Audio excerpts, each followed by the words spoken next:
Do you want to get better at backgammon? One of the best ways to do it is by playing against a software like XG or Extreme Gammon because there are a lot of tools that you can use and there's a lot of ways that you can learn. And in this video, my friend Yitzhak Solsky joins me to do that against XG. Thank you for joining me. I hope you enjoyed this video. Please like and subscribe and you'll be notified every time I upload a new video. Let me know what you think in the comments below and what you'd like to see in future videos and I'll work on it. And if you love backgammon, you can become a member of this channel, giving you exclusive access to the most popular videos. My book, Backgammon, Backgame Strategies, is available. There's a link in the description to where you can get it. And if you're interested in lessons, please contact me via email. My email address is also in the description. Again, in this video, it's my great pleasure to welcome my new friend, Yitzhak Solsky. Welcome. Hi, Alex. Great to meet you also. Likewise, thank you. How are you doing today? Doing fine. Excited to wage some wars over the triangles. Yes, very good. And you're joining us from Belgium, is that correct? That is correct. From Brussels. Brussels. And you're originally from Israel, right? That is right. I lived there until I was like 33. So you learned backgammon at an early age, sheshbesh. Sheshbesh, that's right.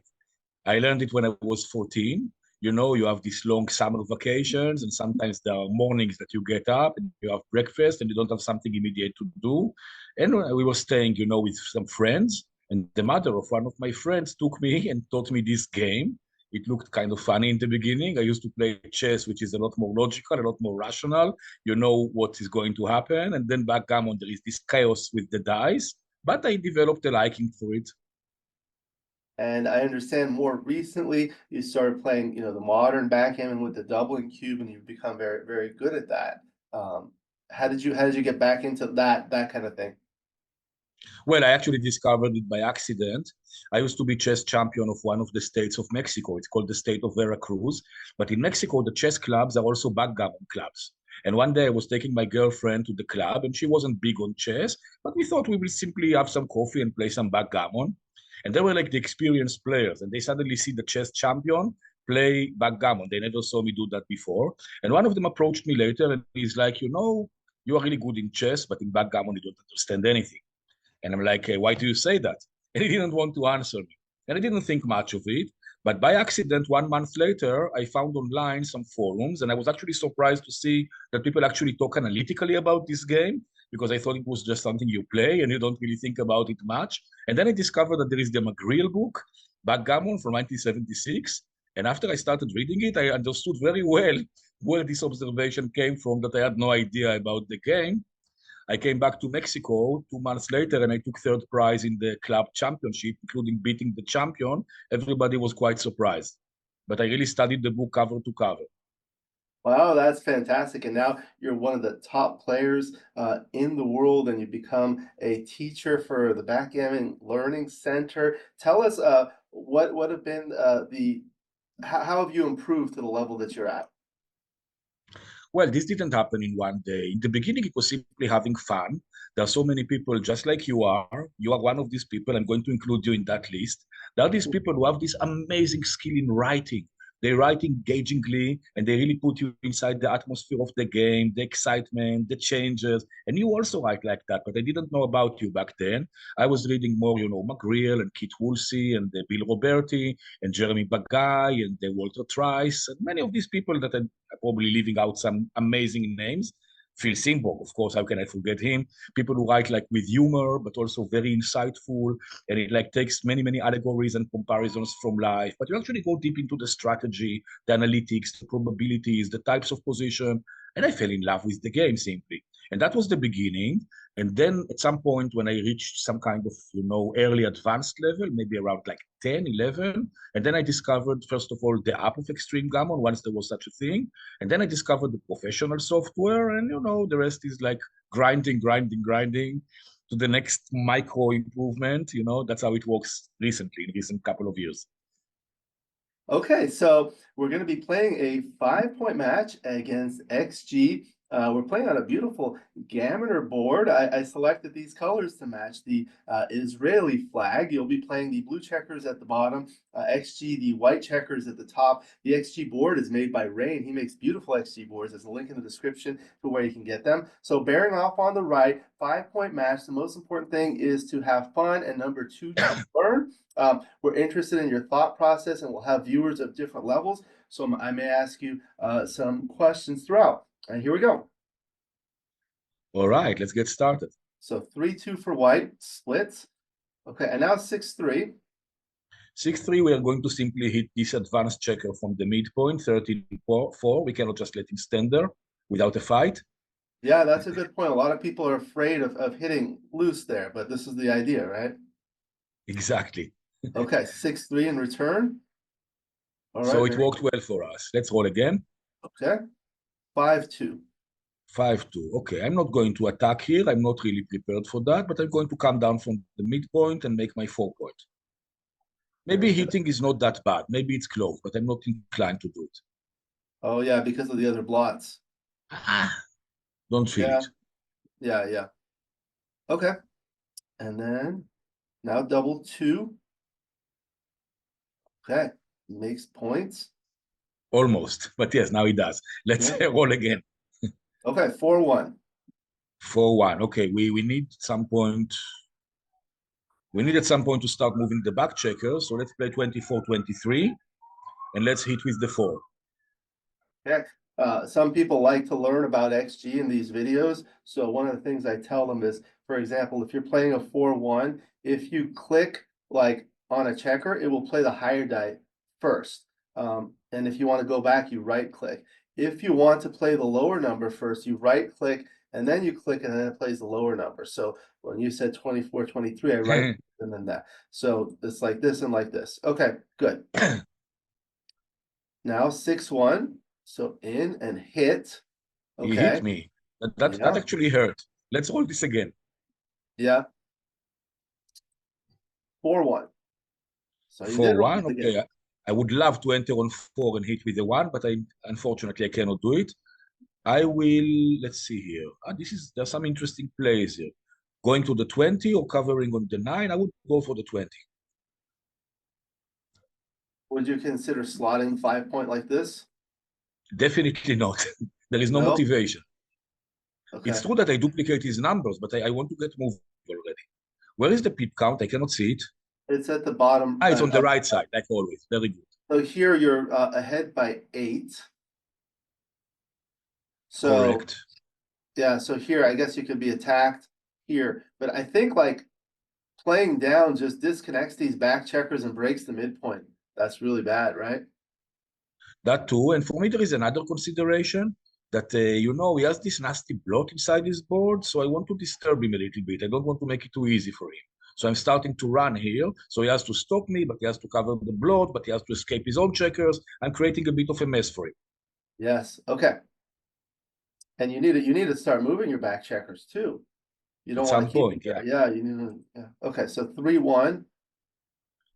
Okay, so made the point instead of pick and pass. Okay.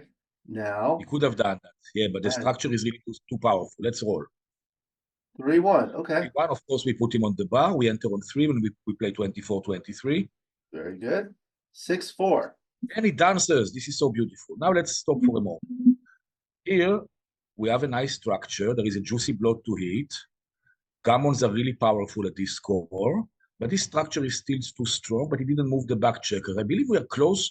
We are close to a double. It's a reason to consider it. Many good numbers. The big numbers hit on the 17. Many of the small numbers make the 5 or the bar point. What the hell? Let's cube this. Yeah. So I mean, you went through your thought process through here, and then at this score, I mean, sometimes this is like what I think about. At this score, 5 away, 5 away. So we think about like gammons. So one of the things I think about, are there more gammons or less gammons in this position as compared to the starting position? So what would you say? I would say that there are more, the thing is, our position doesn't look remarkable. It's nothing special, this position. But we were incredibly lucky that he stayed on the bar. This was Yeah. really only 4 rolls out of 36. We were incredibly lucky. And those kind of events sometimes change completely the evaluation. And this would be an absolute action cube. Because, for example, if I make another point and he dances, or, if I hit in the outfield and he enters with one of these things, he cannot possibly take it. So I see the market losers here, and I think we have more gammons than in the starting position because he already has two checkers back. A third one is coming in from the bar, and we are hitting at the fourth one while escaping. So yeah, I mean, I would cube this, but it's Yeah, and probably I it's think probably it's probably not very big not to cube. I right, think the right. take.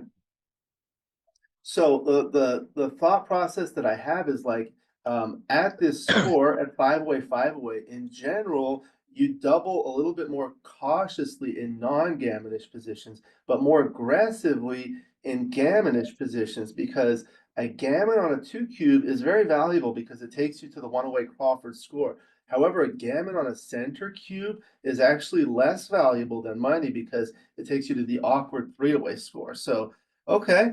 I'm going to complete from what you said. I'm going to complete from that. Because the gammons are so powerful, it means that it's very powerful to win 4 points from this score. This Exactly. is another this is another hindrance to double, even if you like the position, because the recubes are mean. The recubes are really mean. Yes, yes, yes, that's the idea. Okay, so double, and then would you We take it double. as white? If you were white, would you take? Definitely, Definitely, eagerly. yeah, I would take it eagerly. yeah, Because the game is not just starting. White has yeah, a better board than blue. He has many, many chances. yes. Okay, No so one, no one, no one promises to me that I'm going to have a beautiful and orderly position next turn. right, like The this. take is here 4-2. This is one thing that I didn't really like to hold. Yeah, this doesn't do much for me now. But if I'm already attacking, I might simply desert the midpoint. He's not very strong on the attacking front, so there is not too much downside to staying open on the back on his inside his board. But let's create an imposing front. Yes, okay. 6-3, so comes in with the three and attacks. Yeah, hitting is the best he can do, of course, but it's not impressive Yeah, and now unless we dance yeah, if we dance, he may have a strong recube soon. with three checkers behind. Then we have Well, no, not not yet. immediately, but maybe soon, maybe in a few rolls. He needs Yeah, to get lucky yeah, also after this. It's not right, right. enough. Double five, okay. That's nasty. That's nasty. I didn't appreciate Double it. two. Okay, so shift. Okay, Yeah, I so thought he would switch points. I thought that he would yeah. be switching. So what the switch does, in addition to putting a second checker on bar, is it creates a builder out of this one. Okay. So Absolutely. three, Absolutely. two. But we Okay. hit back. Okay. That's fun. 5-2. All right. Okay. Now it's our turn finally, right? Yes, So sir. let's see. Let me think for a moment. We are way ahead in the race here, and he doesn't have that much firepower against my 20. I need to enter on the 20 and play 11-9. For good or for worse, I need to do it. Right, right. Sometimes when I have these positions, I think about, okay, so you have a five and a two. You can enter with the five or you can enter with the two. And then Correct. my thought process is like, okay, say you enter with the five.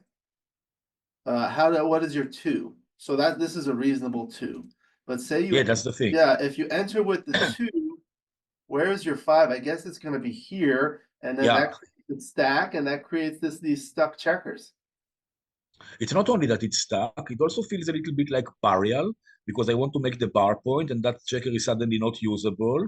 And there is, in backgammon, I noticed, I wanted to write about it, but I never got the occasion to do it, so I will speak about it. There is this thing of courage, of playing a little bit risky. Now, risky tends towards the outfield, and the cowardly turns towards the inner boards of both players. So if I'm a cowardly player, I would be entering on the 23, which is deep inside the extreme gammon board, and I will play inside my own board, which is very cowardly. Now, the farther ahead I'm in the race, the more terrible this is for me, because what he's going to do is going to be building the 18 or the 17, and soon enough, I'm going to be leaving awkward open plots on my side of the board, and he's going to celebrate, and I cannot allow that. I need to fight. This is why it's Yes. so obvious to enter on the 20. I hope the computer doesn't prove me wrong on this later. You Okay. never know. Never know. Okay, now 5-1. Yeah, So he needs here, to hit, of course. must hit, and now this is a very volatile position. Yeah, I also 2-1. want to hit him. Okay. 2-1. Okay, here he's going to make the 5 next turn. There is no question. The question is, I mean, we don't have much to do with this roll. Going into damage control and playing 8-7, that might be the best we have. Or entering on 24. 8-7, slotting, you say. Maybe slotting. Entering here and playing 6-4 and diversifying a little bit. And maybe getting some hits in the outfield because he has many plots. I kind of like this one more. The board is still not that imposing. And he has 4 checkers back. I think I will go for this one. Yeah, so I guess like here again, you can enter with the 2 or you enter with the 1. Of course, if you enter with the 2, you can make the anchor. So the question is, do you need this anchor right now, or would it be better to be split? What are your thoughts? I think that I will be needing it really, really soon, but maybe not quite this roll. And I can also create some damage inside my board. He still has checkers there. And I think it's better to be diversified also because he's going to leave some blots in the outfield. Yeah, there are a And lot of picking up blocks another here. one can be good. One of the things I tell people is if you're going to learn, if you're going to study one position in backgammon, the most important position is the position that occurs most commonly. And that is the opening position because that occurs in every single game. And one of the things I've learned from the opening position is when you split your back checkers, there are multiple purposes for splitting. Obviously, it makes it easier to make an advanced anchor. But one of the other things is it provides better coverage of the opponent's side of the board. So let's say white covers with something. Now you're going to have many more rolls to hit the other blocks. I mean, he's not going to consolidate everything. Yeah. And Exactly. and then the 2 just gives you a little extra here to make one of these points. Okay. Yeah. 6-1. Six. Okay. See, Okay. had to That's consolidate. quite a consolidation, but it does leave us 6 shots. Yeah, so 6-1-5-2-6-2. Good. And even other Also, rolls, 6-5 is good for us. Also, six aces are five. good for us. Yeah, double six is good. Yeah. Double sixes is, how do you say that? Magistral. Let's roll. Uh, 4-1. Okay. okay, so now Four, I will for simply, one, I will simply anchor now. yeah. One is a gift. And 4, play 8-4. There is nothing else. Okay. Now 2-1. Okay, lifts the blot. Goes the So now, like sometimes what I do is I think about it like look at the position before you roll. What would be a good roll? What is it that you want to do next in this position? absolutely double sixes. You're kidding? Double six would be Ah, good, even double five, maybe. double fives is a little, yeah, no, not really. I don't like double fives. But if you didn't roll double six, what would you like to do? What would you like to roll? 2-1, 6-1, and anything that makes another point. 2-1 Makes a is point. really, I believe that 2-1 should be second best. Yeah. Okay. 6-1. Okay. Brilliant. Let's make the 3 point. Very good. This one has the benefit of unstacking the 4 point as well. And it makes an interboard point. Yeah. Okay. 2-1 again. Okay. They Now, didn't enjoy playing that, I bet. yeah, 6-3. Okay, this we run and we duplicate his aces. yeah. So for the novice players, the novice viewers that are watching, what does it mean to duplicate aces? To explain, Yes, please. it means that those dice have 6 sides each. And we sometimes think about specific numbers inside these 6. What happens when he rolls 1? What happens when he rolls 4? And we like the opponent to be able to do many useful things, but with just one number. So with an ace, he can split the back checkers. He can hit us in the outfield. He can hit us inside his board. So this is a beautiful and a very useful number. And we are not going to be happy if he rolls double aces. However, what happens when he rolls 2, 3, 4, 5, or 6? These numbers are less useful. So I generally prefer to have one number do all of the wonderful things rather than 1 does this, 5 does this, 6 does that. You notice that earlier when I was considering my doubles, I had the opposite of duplication, which is diversification. I was going to hit in the outfield with 6 or 5, And then the fours, the threes, and the aces would make my 5 point or my power point. And then, of course, I rolled one of the only numbers that doesn't do anything whatsoever, the 4-2. But I had beautiful diversification. That was the reason why I doubled also. Here I want to diversify my numbers, but I want to duplicate the opponent's numbers. That's an outstanding explanation. I remember the first time I read about that, it was in Paul McGreal's book, Backgammon. Do you Yeah, remember that? Yeah, very of course. good. Yeah, of course. What a revelation. I mean, it's like, it opens your eyes. It's better than eating carrots every day. I had the privilege of meeting him a couple times before he passed away. Have you ever met him? No, No. no, I wish I had. No, no. I Yeah, came yeah, too he late. was great. He was great. I Okay, came too late. too late. Okay, 5-1 is gonna come out and hit. Okay, All and right, let's now roll. 4-3. That's not what I wanted to roll. Okay, so Now he doubles this. three doubles. So we're up a lot in the race. He knows that the redoubles are very powerful and very easy to drop because the extra value of the next 2 points is much greater than the value of the first 2 points. Now, because he knows that I'm going to drop early, he also cubes early. He still has 3 checkers back. He's still 20 pips behind in the race. He has already 11 checkers on his side of the board, but I might still enter next turn. I think and my structure is good. All of my checkers are in play. It might be something temporary.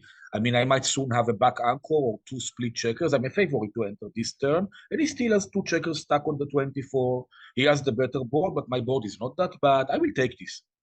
Yeah, there's a long way to go, right? Well, yeah. Yeah.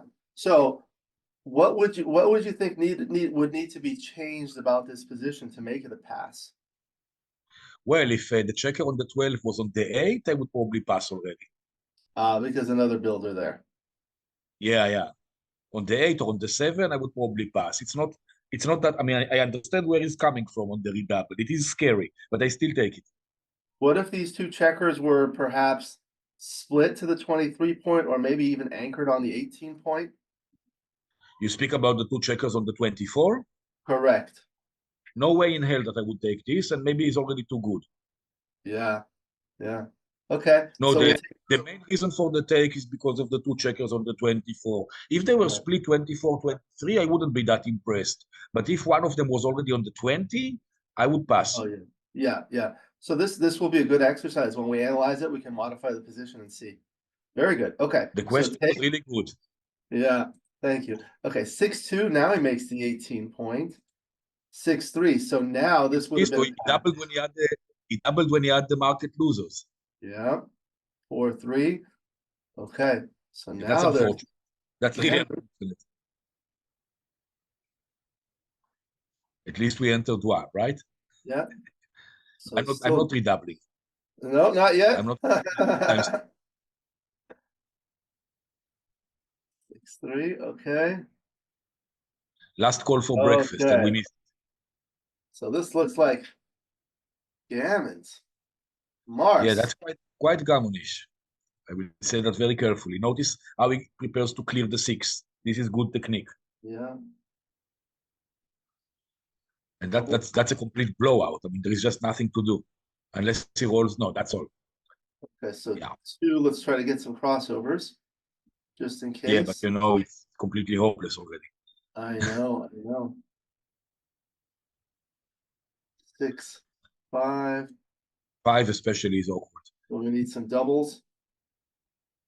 And that's in case he rolls an ace. No, it yeah, doesn't matter. that's it. All right, that was short and sweet, I suppose. All right, now we'll analyze it. Well I played. wish it was.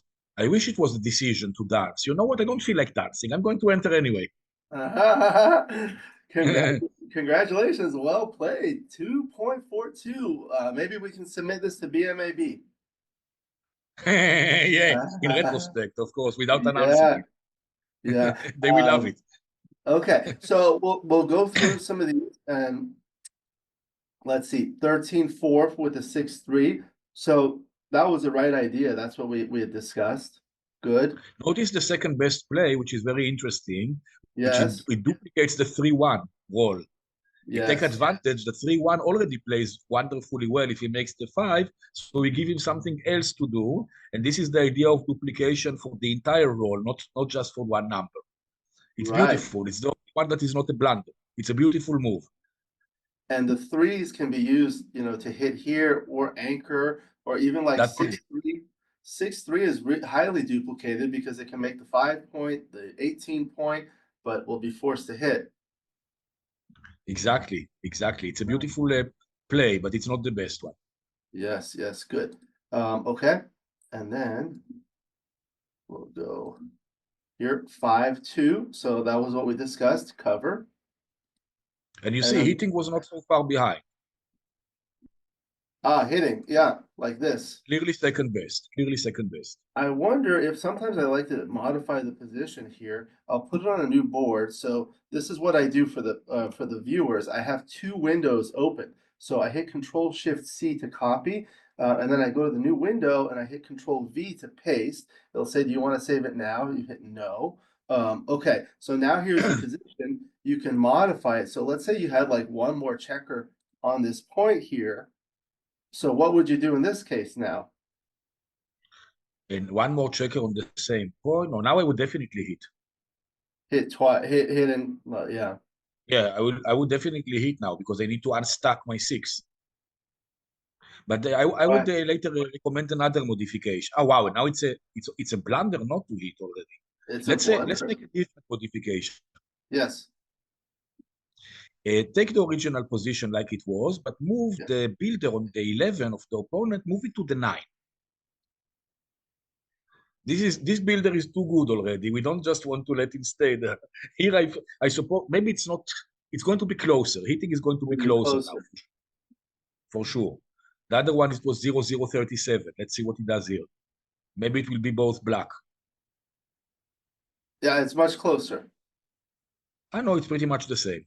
All right. I So thought it would have a 35 bigger difference. millipoints, 37 millipoints. Yeah. Yeah, So so it doesn't make a big this is difference. actually a good exercise because people tell me, like, how do you learn from X? Because it does not speak to you. What you have to do is do these sorts of experiments, modify the position. So we see, like, for example, modifying the position here does not make a big difference. So this is not as important in terms of hitting twice, but the extra checker was very important. Um, very good. Okay. And then the 4-1, yeah, you hit, and then you wanted to split. Okay. The funny thing is, because of the glare from the computer, I was on the verge of not seeing the blot on the 9. I almost split Oh to the. yeah. Then, like, wait a minute, there is this blot. When people see the recording a second time, they might notice that I didn't pay attention right away to the blot.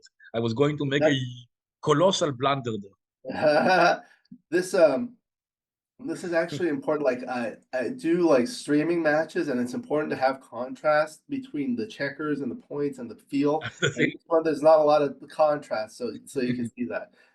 This is the price you pay for being Israeli. Yeah. Okay, so here. Okay, so here the bar 20 was a small error. It preferred coming in deep and playing safely. Notice that we actually win more often with my play, but we simply lose slightly more gammons. It's a very More tiny. gammon. It's a very Right. tiny. And this play actually was close. Oh, yeah, your play. I almost Your convinced play is you second best. Yeah, it has a great merit because we duplicate fours. to duplicate the fours and you retain the anchor. I Yeah, guess your here, play was better. yeah, I think this one gives up the midpoint, which is not good. But I think like the anchor and like so like looking at this position before, uh, you see white has all these checkers in the zone ready to attack. So Correct. being split does it can be dangerous. So But like apparently not in this position because normally the positions where it's dangerous, this would be a blunder. And here it's a very tiny error. And we actually win more often. I simply didn't like staying stuck on the 24 when he begins to have a structure. I really wanted to fight for it when he still has block inside his board. It is wrong, but not by much. right. And I know recently wrote an outstanding article about dice distribution. So I wanted to show that for the viewers so they can learn. You highlight, you click on one play, and then you hold control and click on the other play, and then you right click and go to dice distribution. Okay, so let me bring this over here so we can see this a little bit better. Okay, and now these are the things that I do. The first thing I do is I click on the icon with the most red bars. That will give you the highest level of analysis. And then the other things that I personally like to do, for example, is double click on the area. That will change it from a 3D graph to a 2D graph. It's just easier for me to see on my eyes. So this one, you can see the graph tab, you can see this, and you can also see the dice map. What is your preference? So I know you wrote an outstanding article. How do you go about, like, what are you looking at in the dice distribution? I generally simply look at the rolls. I don't look at the graphs most of the time because the graphs, I mean, sometimes you can really see it very visibly. Here we see that, for example, with my play, double sixes are absolutely awful, but then with the other play, double fours are worse. This is the thing that stands out. And what really stands out is how similar those two graphs are because the difference is quite small. But I generally like to see, the details, and I look at the rolls themselves because it also gives the best plays there, and it's possible to compare equity to On the equity. details here. Yeah, no, not the flat one, the first roll. First roll. When I'm examining checker play, I generally first look at the first roll, and also I a little bit elongate the window so that I have all of the rolls inside the window without having to scroll. Both of them, yes, I can see them, and I compare them one by one. It gives them by order, no? Double Yes. aces, then the twos, then the threes, then the fours, then the fives, and you can really see roll by roll. Obviously, what the computer actually rolled was much worse for me than if I played it the other way. Right. There was quite Right. a swing on the 3-1. Yeah. That was quite unlucky, of course. Give me just a moment. I'll put this into my little thing so we can show it. When you look at the flat, it simply you can easily drown in a million details. That's Oh why I don't yeah, like I use the flat for a different purpose to it. I create bet. this. Okay, give me a moment, please.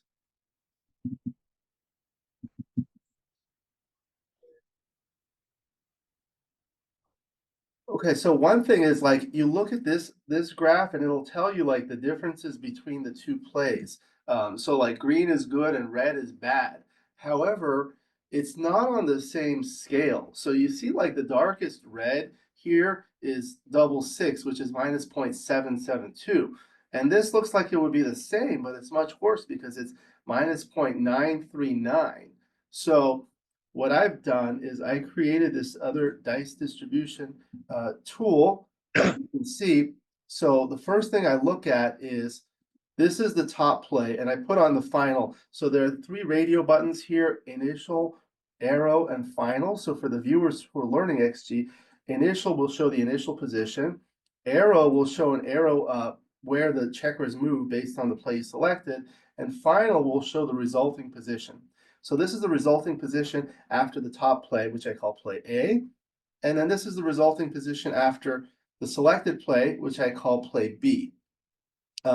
So now you see the blot is exposed. Okay, so now here is the dice distribution. Are you able to see that? Not Not yet. yet. Okay. I'm not sure if you shared the screen or if you Yeah. shared extreme gammon. If you share the Yeah. extreme gammon, I will not be able to see your tool. Are you able to Okay, see that? now I Okay. see it. Yeah. So this is a similar heat map to what we saw in XG. These are the differences. This is for play A on the upper left, and this is for play B. So this shows your resulting equity after all of the opponent's 36 possible rolls. Double one, two, one, three, one, and so forth, with an average column on the right. And the panel on the upper left shows the same thing for play B, the selected play. Now this is on a color scale from blue to red, where blue is good and red is bad and white is in the middle. I used to have it green and red like XG, but some people have difficulty distinguishing between red and green, so I changed it to blue and people liked it. And the other difference is these two are on the exact same scale. So the darkest blue, for example, is 347, and that's the darkest for both. And the darkest red is negative 0.938. Now, the panel on the lower left is a difference heat map. So it takes the equity value in a given cell on the upper right and it subtracts that from the equity value in the corresponding cell on the upper left. So it shows you the swing rolls. Now in here, blue favors play A, red favors play B, and the intensity corresponds with the magnitude. And if you're unable to see that, it's plotted on a vertical bar graph here. So blue is good for A and red is good for B. And here you can see like 6-3, 6-1, 4-3, like all of these rolls, and then you go back and look at it, and you can see all these rolls will point on head. Now, the second slide here, it shows you how they're played in both of them. So, for example, the 6-3, after play A, they make the 5-point, but after play B, they hit and cover. So all of these are hitting rolls, and you see that big swing there. So I feel like this is a very useful tool. Like I've developed this myself, but even using the XG version, I know you wrote this outstanding article, but I want to give you an opportunity to tell us a little bit more about why it's important to study the dice distribution. I want to make a couple of general comments here before we get to that. First of all, I think it's absolutely awesome that you managed to program so many amazing analytical and visual features that actually interface into Extreme Gammon and immediately gives us these very clear tables. Different people can be connected to different types of presentations, but you give so many of them that you have really a variety to choose from. The differences, the colors, everything. And the second comment, I'm going to speak maybe a little bit about my own character as a player. And the main difference between the two plays is not the equity. The main difference between the two plays is the volatility, the craziness of the position. Because entering on the 24 makes the position very, very calm and not volatile. And the opponent can build at his ease. And this is what I wanted to prevent. I didn't want him to build. I wanted to disturb him because of his bloat inside the board. So this creates a very volatile position. So suddenly we have rolls that are nothing special for him, like the 3-5s, that he cannot move from the back, but he doesn't have anything impressive in the front. The numbers duplicate themselves and in a bad way. And I have enough outfield presence in order to punish him for that. So I get this beautiful aggressive blue. On the other hand, when it goes bad, it crashes and burns like the double sixes. So you have crazy volatility. And this is a little bit something that I picked up when I was following, the plays of Falafel, and it was always about posing a problem to the opponent, making it hard for the opponent to play, making it hard for the opponent to develop his game the way he wants to. So I was coming from there a little bit. And yes, there is an equity difference of 0.024. This is really difficult to calculate when you play. But, well, it's a little bit about character also. And now I want to answer your question, but remind me what it was. About the dice distribution, but when you mention that, I just want to note the difference between the gammon losses is 16.3% here, and it's 18% for the selected play. And you win fewer games. You actually win more games playing this one, but you win fewer games, 16.4% versus 16%. But yes, tell us about dice distribution and how you use it, please. So yeah, I mean, if it was about comparing two different checker plays, normally I use it. Normally I use it when the differences are bigger, and I'm kind of astonished how come it's so big. And then it's really visible because you have clear swing rolls, and normally they swing one way, and not like here that you have swing rolls that go my way and swing rolls that go against me. It's a little bit more decisive. I generally use it for the bigger differences because the smaller ones, I mean, you already Right. know that you're doing something risky, and it's like any venture capital. It can really work well, or it can really backfire. And if the differences are small, you say probably it was worth taking the risk. But if the differences are big, you really want to know what happened. What did they miss? That there was something major. Most of the time, the differences, the swing roll that swing against me, they would tell some kind of a story. I was missing something obvious in this position. And here, the pro and con factors very nearly balance each other. On one hand, I don't want to be stuck behind and let him build. On the other hand, yes, of course, making the 5 on my head or hitting in the outfield when I'm still exposed, this can be serious later. This is why I lose more gammons also. Very good, very good. Okay, so let's continue here.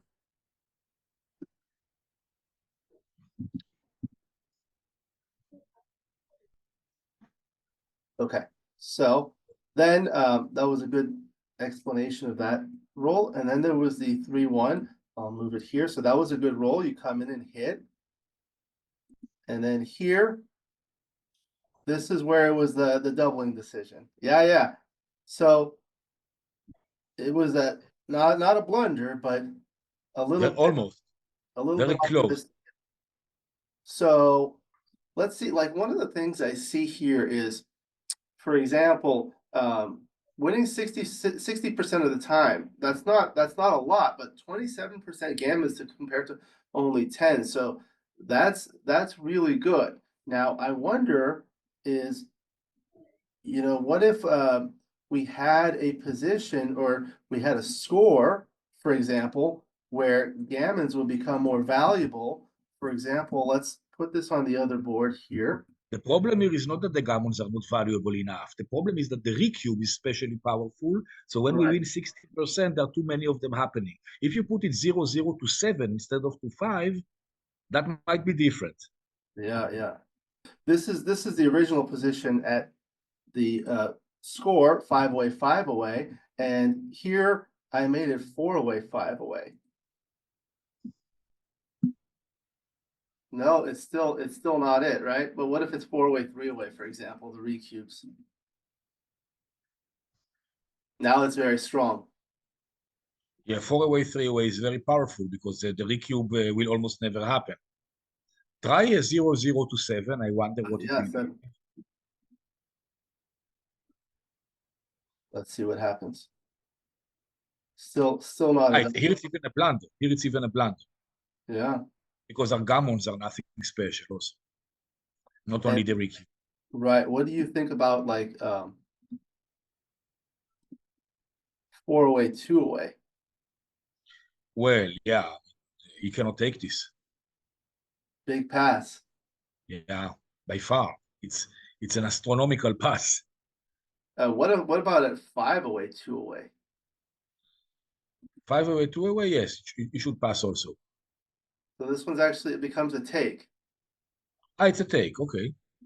This is some of the things like I do. It's like we modified the position to see what the checker play is, but sometimes I'll modify the score, and that teaches me a lot about all these things. Like, score-based strategies, it's very different, especially with the cube, right? It's a take, but it's already not a blunder to pass. Right, right. It's close. I mean, it's closer, but yeah, it's a big difference between, but like 4 away, 2 away, it was like a 300 blunder to take. That's Yeah, right, yeah. big difference Major. just by 1 point.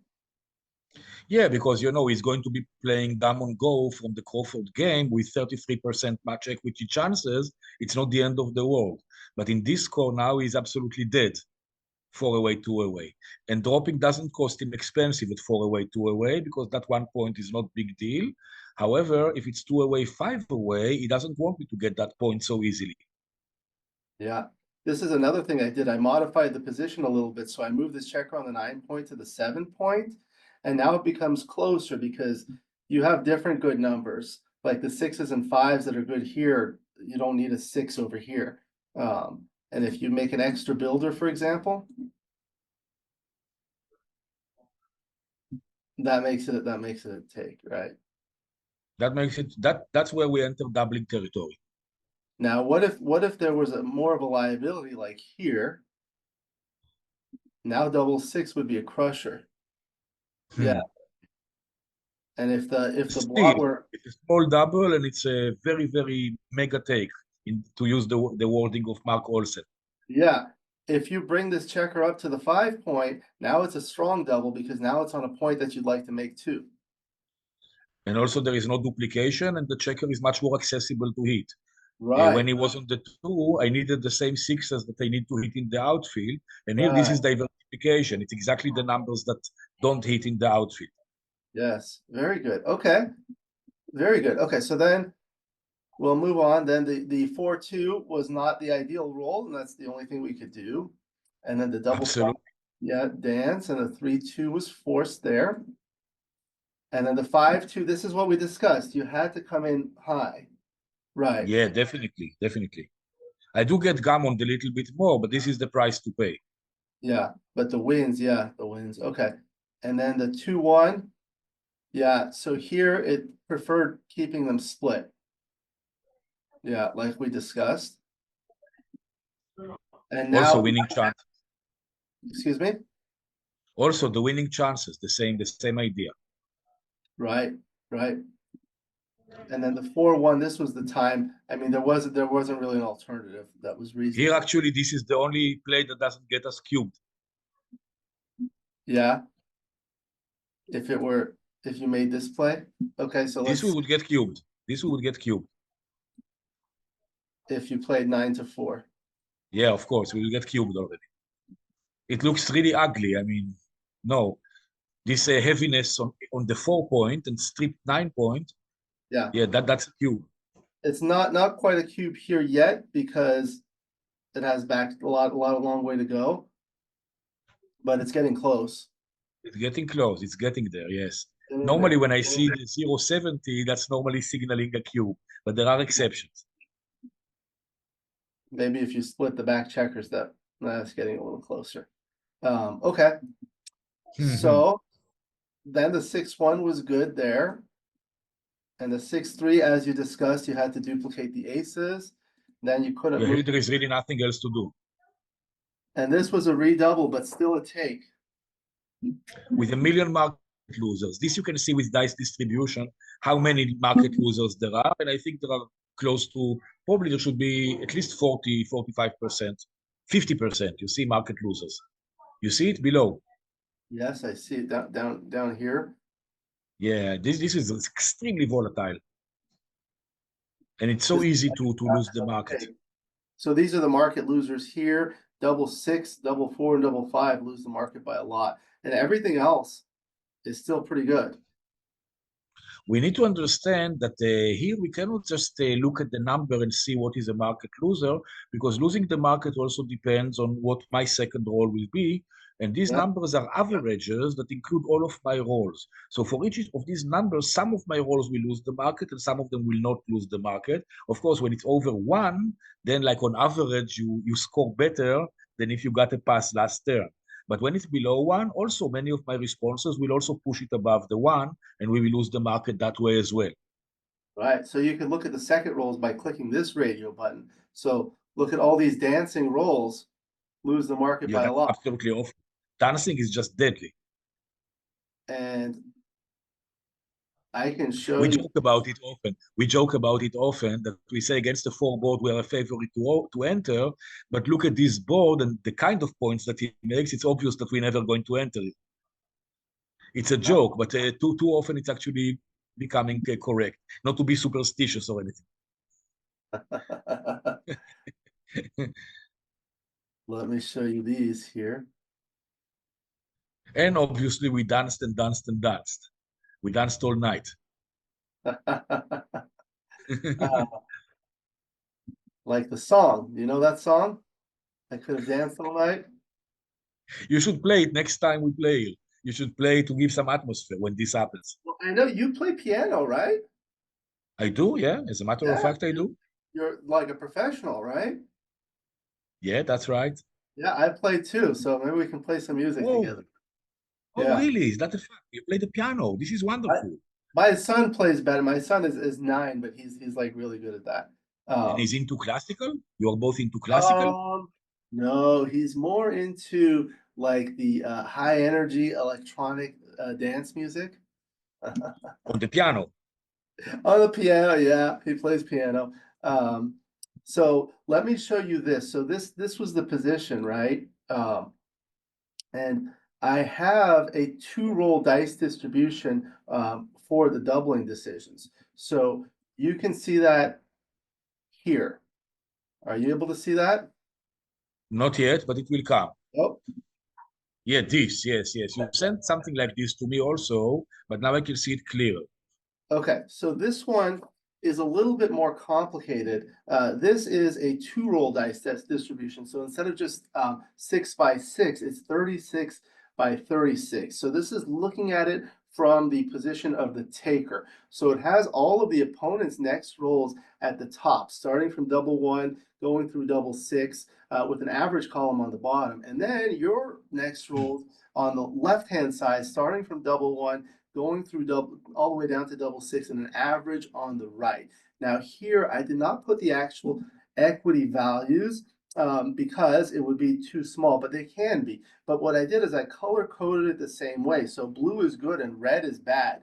Uh, but you can see like all these reds. So for example, let's go back here and By see. the way, Alex, one thing that you can do with this diagram, you can use the margins to simply give like 7 points, like what is the equity of the most extreme red, what is the equity when it's neutral, what is the equity of the most extreme blue, and a couple in between, and then on the margin, and then it can be a reference for the graph.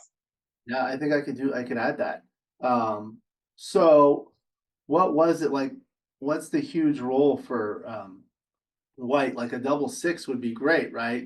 Comes out and comes out. So now you look over here, the double six becomes red. You see this, all this red here? The double six is really bad. So you can see the like double five is bad and all these for the opponent. Now you also see a pattern of horizontal blue rolls, right? So By those, the way, I need to ask you one question. Why do we have here both 5-1 and 1-5? okay, because they're, so I could have the 36 rolls, so we can have all of them. Otherwise, it would be 441. It would be smaller. It is possible, but then they would be weighted a little bit differently. But that's possible. I Yeah, think it's easier on the eye, and maybe you can take care of the weighting in the programming. that's a good suggestion. I'll look into that, see what I can do. Okay, so like you see, when you roll a double one or a 2-1 next, or like a 4-2, 5-2, 6-2, basically any of the twos, if you roll a two next, it's really good. Yeah, yeah, obvious. But if you roll a 3, 4, 5, 6, you see these are the 3, 4, 5, 6s that do. So there's the 6-2 that includes the two, and a 6-1 that includes it. But all the other sixes are very red, very red, very red. So this is a tool that I've designed, and I feel like part of it is because I've had videos with many top players, and when I discuss these positions with them, I always see that these best players are always thinking about the next role, the following role, and things like that. And when you have these tools, it helps you learn to think that way. So one of the questions people ask me is, how is this dice distribution tool valuable when you don't have access to it during the match? Well, it's correct. It's not valuable at that time, but it's valuable afterwards when you study, because with practice, it makes you think that way. It teaches you how to think, absolutely. Okay, so that was good. Any other comments about this one? About the redouble and the take, well, you notice that I took my time because it's not a simple decision. And Yes. after the computer rolled, I was like, here, a big market loser, which I'm sure it was. The position is rich with market losers, but it just has to be a take with two checkers on the 24. Right. Oh, did you want to look at it with a different position?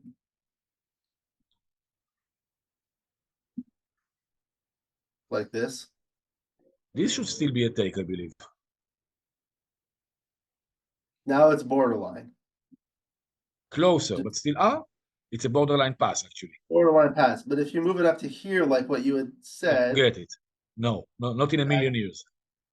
Just or no. you said if you bring this checker here, Yeah, right? that too. This is no, I cannot take this. It's too much. Too much, exactly. Too much of a good thing. Yeah, you have to think about the threats. So like they have this thing, they say position, race, and threats. Well, the position we know and the race we know, but the threats, there's not a lot of threat of hitting here, but when you move this one here, that's a threat. And if you move any of these checkers, there's a threat of escaping these ones, which will gain full outfield control. It's not only a threat of escaping, it's also a defense. Because when he's anchored on the 20 or the 18, where does my counterplay come from? And I want you to notice something else regarding the high volatility, how millimetric this is. Because this take seems kind of comfortable, 925, but you take one checker and you move it 3 pips, whether on his side of the board or in mine, and suddenly it's a pass. It's so volatile, it's so millimetric. This is also the reason I was so sure that we have easily 45% of market losers, because just, the position is aching to explode. He caught it just the second before it does. Like, this photographer who take like the sky just a moment before the lightnings and the storms, and he tells a story. Yes, yes. Okay, very good. Did you want to modify the position any further or just look at it at different scores before we move on? No, no, we can continue. Okay, very good. So there was nothing else really after this. Basically, Yeah, we just like closed out. So absolutely. Yeah. Very that was sad pretty story. good, but outstanding performance. Very good. So the things I tell people, the objectives for these videos are number one, to have fun, and number two, to learn. So I feel like we accomplished both. What do you think? Yeah, I had a lot of fun. Very And I'm good. also What learning. I wasn't familiar with the tools that you produce. They're very creative. They definitely answer a need. And what a great opportunity to showcase them. This entire encounter came the day after you saw my article about dice distribution. And you must have gone like, listen, I have so much input on that subject. We should probably talk. So it's good that we did it.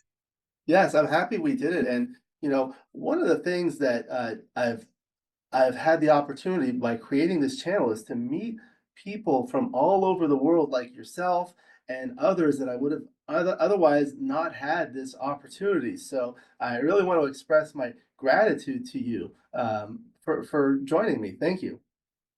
The same goes both ways. For me, it's also an amazing opportunity to connect and to play with such a deep thinker and analyzer. I mean, you dedicated so many hours to study so many positions. You are like one of these old style players before we had computers, and they were working with the tables and everything. And you are not happy with what the software gives us, and you want to create it with your own understanding and with your own visualization and way of explaining it, which I find absolutely beautiful. The reviews that I read about your book are incredible, and I will surely get myself a copy. Thank you very much. So do you go to travel to tournaments very much? From time to time, I was in Monte Carlo in UBC and World Championships just now in August. I still don't know when the next one is, but you will see me around, that's for sure. How was that experience in Monte Carlo, both the World Championships and the UBC? Well, the World Championship is, it's cool, it's a knockout, and many times it's just about the dice. However, you can get some really good opponents even quite early on, and people that are not famous, they come from faraway countries.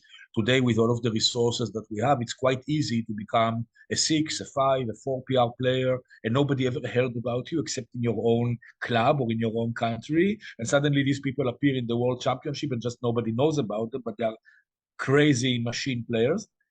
And then, UBC is also a rare experience of playing all of the big names, all of the famous people, all of the people who wrote the books that I learned from how to play. Suddenly you meet them face to face. Yeah, I mean, it's an awesome experience, of course. Then sitting together with them, analyzing, getting their own insights, playing the piano for them, many things. You play piano for them? Well, there was a piano in the lobby, Oh, between the matches. Sometimes I could play a couple of pieces. that's fantastic. And you focus on what, classical piano music?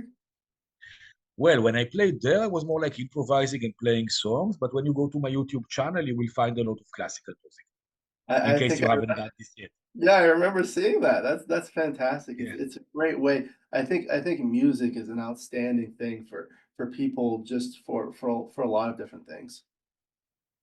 Yeah, of course. Come on, it's therapy. Yeah, it's very therapeutic. Um, Somebody once said, somebody once said that astronomy is the science of aligning heavenly bodies, but music is the science of aligning internal bodies. wow, interesting, Yeah. interesting. Yeah, I know a lot of people actually listen to music on earphones when they're playing backgammon. And that I helps. cannot do that. Yeah, for some people it helps them focus. For some people it's the reverse. The problem is that I'm a musician, so I will get focused on the music, and that's the reason. It distracts me. I get too much into it. Well, Imagine, very good. for example, imagine that you walk in the clinic, and instead of listening to music, you have like a wallpaper that has very interesting back game positions. You will not be able to treat any patients. You will just look at the positions and try to evaluate the equities. It's the same thing. Yeah, it's funny. I have a copy of my book on the coffee table in the reception area, so people can see it. And some people actually talk about it. It's interesting, but I don't read it like during the when I'm treating patients. Um, You got the idea. Wonderful. Okay, so it's been such a pleasure having you on. Thank you very much. Do you have any final comments before we conclude the video? Well, it was a pleasure. I would love to do it again. I would love to put it everywhere, broad distribution. What a question. Come on. Yes, yes. Okay. Well, thank you very much. You certainly have an open invitation to return at your convenience. Really appreciate your time, especially because of the time difference between where we're located. We'll go ahead and conclude the video. Thank you to the viewers for watching. I hope you enjoyed this video. Please like and subscribe, and you'll be notified every time I upload a new video. Let me know what you think in the comments below, what you'd like to see in future videos so I can work on it. And if you love backgammon, you can become a member of this channel, giving you exclusive access to the most popular videos. Again, my book, Backgammon and Backgame Strategy, is available. There's a link in the description to where you can get it. If you're interested in lessons, please contact me via email. My email address is also in the description. And Yitzhak, you also give lessons, right? And That how's is the correct. best way for people to contact you if they're interested in lessons? We are going to have probably my email address and maybe my Facebook profile simply in the description of this video. Okay, I'll include that in the description. I look forward to seeing you in future videos. And until then, keep rolling your dice.